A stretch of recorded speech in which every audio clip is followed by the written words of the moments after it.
scored his second highest point total in the finals in Game 4 Friday night, dropping 43 points. Steph is averaging 34 points in these finals overall, and of course, seeking that first finals MVP nod. Shannon, should Steph win the MVP even if the Warriors lose this finals series? No, because if you didn't give it to LeBron in 2015, Skip, after averaging 36, 15, and 9, you're damn sure not going to give it to Steph Curry, because I believe Jaylen Brown probably would win it, just like Iggy. Iggy won it, and I think he averaged 16, 6, and 4. So, no, the first time the award was ever given, it was given to a player on a losing team. Jerry West won the award in '69 as they lost on their home court to the Boston Celtics. But no, and LeBron was 36, 13, and 9. Timofey Mozgov was the second leading scorer at 14. JR was the third leading scorer with 11. And then everybody else was in single digits. At least he could say, well, I got Clay averaging 17. I got Wiggins averaging 16. Jordan Poole is 12 and a half. But no, I don't believe it's going to happen, Skip. I do not believe, unless Steph were to average 40 and they lose, that might be something, but I think it's going to be very hard for someone in a losing effort. I think that, was it Chuck Howley? I think Chuck Howley won it in a losing call, the Super Bowl MVP. They lost to the Colts on the last-second field goal, and he was the Super Bowl MVP. Linebacker for the Dallas Cowboys. I think that's the only time that it's ever happened in football, Skip. I know it's happened once in basketball with Jerry West. I don't know if it's ever happened in baseball. A player from the losing side won the World Series MVP. No. I don't think it's ever happened. But it shouldn't, Skip. I don't believe it should. I don't. You know, and I understand that. Damn, Bron had a historic series. Steph, if he continues to play like this and they lose, it'll be historic. But nah, somebody on the winning team got to win that award. Okay, Shannon Sharp.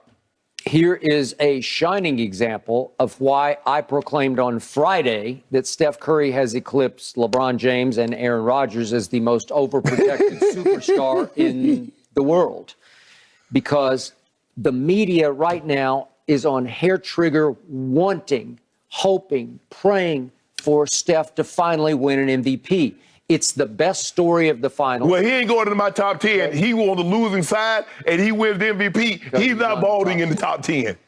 All right, but he was extraordinary for long stretches on Friday night. Yeah. And he has been off the charts, all galaxy extraordinary in third quarters because he just keeps going 14s and 15s and 14s. He is third quarter Steph. But I keep trying. Nobody wants to hear this except me, maybe, so I'm talking to myself. Put in your earplugs if you like. But going into Friday night, in the 2 fourth quarters that he had played, he was not fourth quarter Steph because he had scored a grand total of 6 points and he had not made a single three-point shot. He was 0 of 3 from 3. He'd only tried 3 in 2 fourth quarters in games that were winnable, and he had shot 3 for 10 from the field. Right. Okay, you can say, well, they tried to trap him. They took the ball out of his hands. Yep, they tried to take the ball out of Jordan's hands and Kobe's hands and Shaq's hands and Bird's hand. We can go on and on.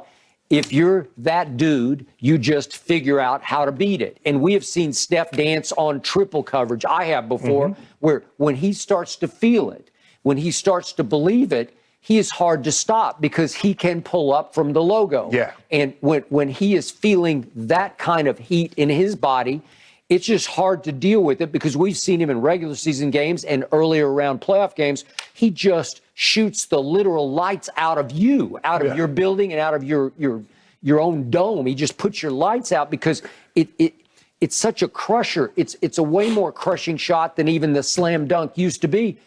These are logo distance threes. He is obviously the greatest shooter we've ever seen. He revolutionized the game from the three-point line. I just need to see more in the fourth quarters. I'm going to say it again.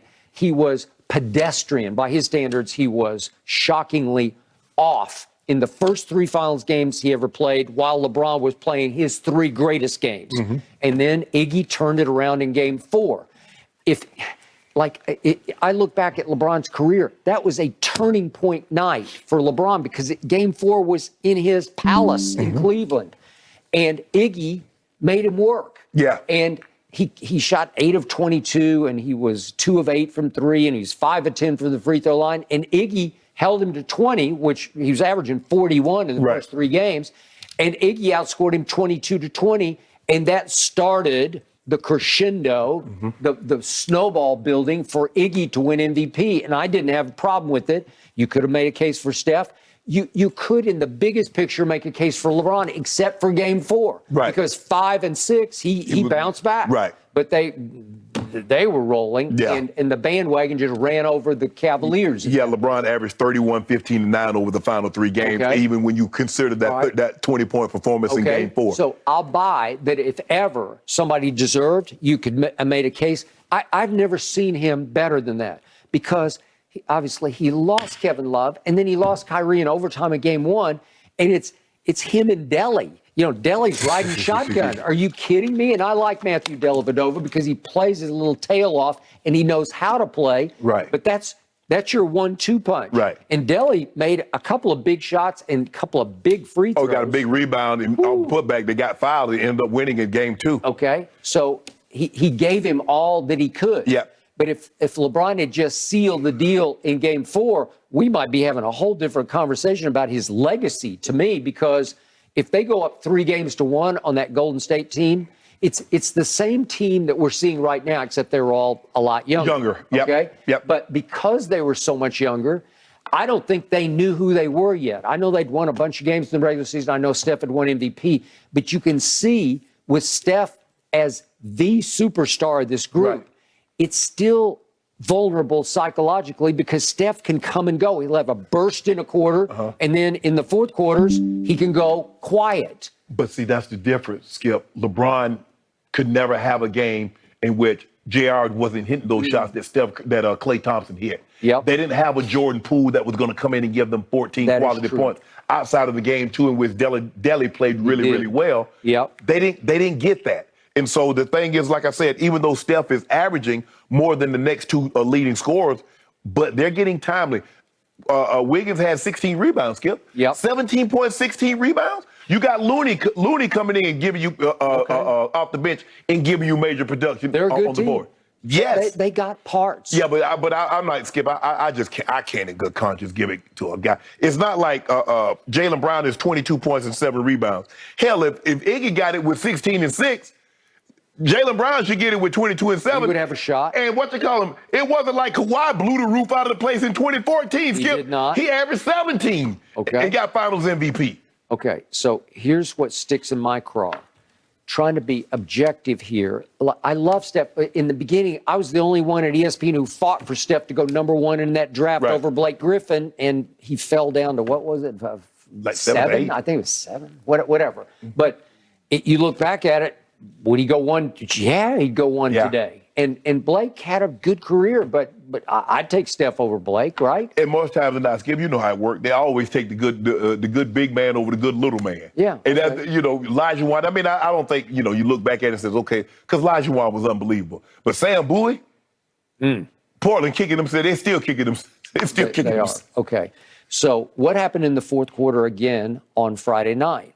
Well, I'm looking for Steph, and he starts off with a turnover, and then they take him down at the other end, and Marcus Smart just abuses him on defense because he can be a liability if you get him in the right isolation, right? Yeah, well, Marcus Smart needed to do more of that in the fourth quarter, like he did in Game 3. Okay, well, he did it early in the fourth quarter once. Then Jason Tatum hits a big 3, and I think, here go the Celtics. Yeah. And then that was the end of Jason Tatum. Well, guess who rose and shone, who saved the day? To me, the unsung hero of Friday night was Klay Thompson.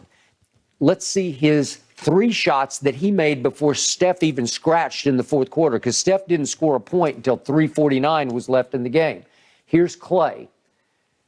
That was the shot that gave him the 1-point lead. Boom. Okay, that was a big one. And then here's a little fall away turnaround. Okay, got that one to go. And then here's another one to Klay. Jason Tatum, what? Yeah, okay, so he had scored 8 points that kept them afloat before Steph started to go along for the ride. And then Steph made a little 12-foot jump shot.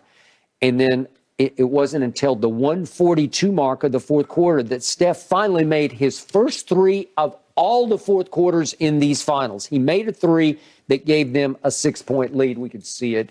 And Steph went crazy after he made it, like he had won it all. Well, it was a huge shot for him. He needed this badly to say, I got this on Derek White. Derek White played good defense on it. He got a hand up. In fact, it looked like he almost got him on the elbow.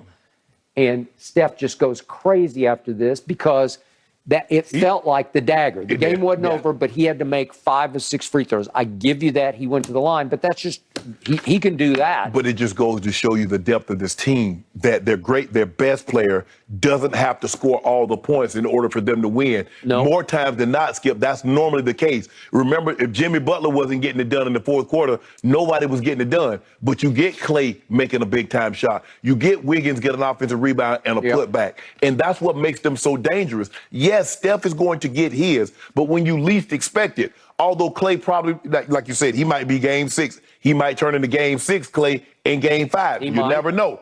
But he has that ability. Wiggins, even though he's not shooting a great percentage, he's battling Jason Tatum. He's making it very, very difficult for Tatum to get good quality shots.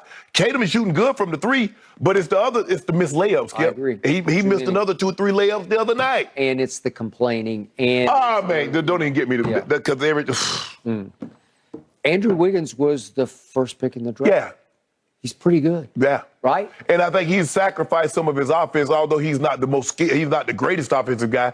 I think he's taken it upon himself, like, you know what?